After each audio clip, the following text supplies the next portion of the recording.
Welcome to MRR news. Palnadu జిల్లా వినుకొండ పట్టణంలోని రాష్ట్ర ఉప ముఖ్యమంత్రి కొణిదెల పవన్ కళ్యాణ్ పుట్టినరోజు సందర్భంగా వినుకొండ జనసేన పార్టీ సీనియర్ నాయకులు శ్రీనివాసరావు ఆధ్వర్యంలో ఏర్పాటు చేసిన రక్తదాన శిబిరం మరియు మొక్కలు నాటే కార్యక్రమంలో వినుకొండ మాజీ ఎమ్మెల్యే మక్కెన మల్లికార్జునరావు, తెలుగుదేశం పార్టీ నాయకులు, జనసేన పార్టీ నాయకులు తదితరులు పాల్గొన్నారు.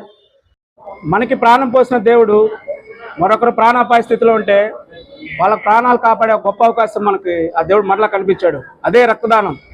రక్తదానం చేయండి, ప్రాణదాతలు కాండి అని మెగాస్టార్ చిరంజీవి గారు ఇచ్చిన పిలుపు మేరకు గత 30 సంవత్సరాలుగా వినుకొండలో చిరంజీవి గారి పుట్టినరోజు ఉన్నా, పవన్ కళ్యాణ్ గారి పుట్టినరోజు ఉన్నా, మెగా కుటుంబంలో ఏ ఒక్కరు పుట్టినరోజు ఉన్నా కూడా హరితాంధ్రప్రదేశ్ దిశగా మొక్కలు నాటడం, అదేవిధంగా ప్రాణాపాయ స్థితిలో ప్రాణాలు కాపాడటం కోసం రక్తం ఇవ్వడం అనేది 30 సంవత్సరాలు జరుగుతూ ఉంది. మరీ ముఖ్యంగా మన వినుకొండలో మన జనసేన పార్టీలో నా మిత్రుడు, నా తమ్ముడు రేవల్లి శ్రీనివాస్ గత 20 సంవత్సరాలుగా ఈ బ్లడ్ డొనేషన్ క్యాంప్ని ప్రతిష్టాత్మకంగా చేపట్టాడు.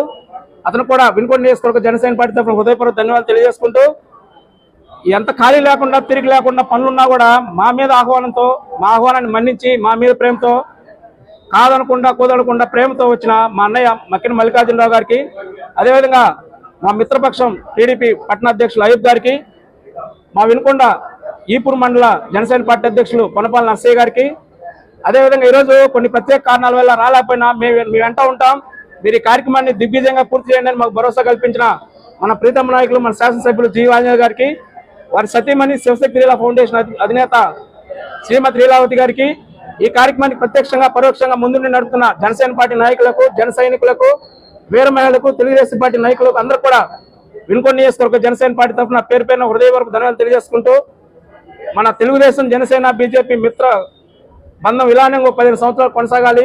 ఇందాక అన్నయ్య చెప్పినట్టు జోడెద్దుల్లాగా పవన్ కళ్యాణ్ గారు, చంద్రబాబు నాయుడు గారు కృష్ణార్జునులాగా పరస్పర సమన్వయంతో ఈ రాష్ట్రాన్ని ముందు నడుపుతా ఉన్నారు. ఇదే మనకి శ్రీరామ రక్ష. మీరు నేను చూశారు, గతంలో 5 సంవత్సరాల్లో వైఎస్ జగన్మోహన్ రెడ్డి ఇంట్లోంచి బయటకు రాలా. ఒక 5-6 రోజుల తర్వాత హెలికాప్టర్లు అట్లా వచ్చి వెళ్ళిపోయాడు. కానీ 73 సంవత్సరాల వయసులో కూడా చంద్రబాబు నాయుడు గారు వయసు అనేది కేవలం నెంబరే, ప్రజాసేవకు నా జీవితం అంకితం అని రాత్రి 2-3 గంటలకు కూడా టార్చ్ లైట్లు వేసుకొని కష్టాల్లో ఉన్న ప్రజలకు ఆహార పట్టాలు అందిస్తున్నాడంటే అతను చూసి మనం అంత నేర్చుకోవాలి. అటువంటి వ్యక్తి రాష్ట్ర ముఖ్యమంత్రి దొరకటం, అతని నాయకత్వంలో డిప్యూటీ ముఖ్యమంత్రిగా పవన్ కళ్యాణ్ గారు పనిచేయటం, ఆ పవన్ కళ్యాణ్ గారి నేతృత్వంలో మనందరూ పనిచేయడం మనందరూ ఆనందంగా భావిస్తూ, పవన్ కళ్యాణ్ గారి పుట్టినరోజు సందర్భంగా ఆయన నిండు నూరేళ్లు అష్టైశ్వర్యాలు ఆయురారోగ్యాలతో ఇలానే మంచి పేరుతో ఈ ఉమ్మడి ప్రభుత్వం కలకాలం వర్ధించాలని మనస్ఫూర్తిగా కోరుకుంటూ సెలవు తీసుకున్నాను. జై హింద్. Thank you.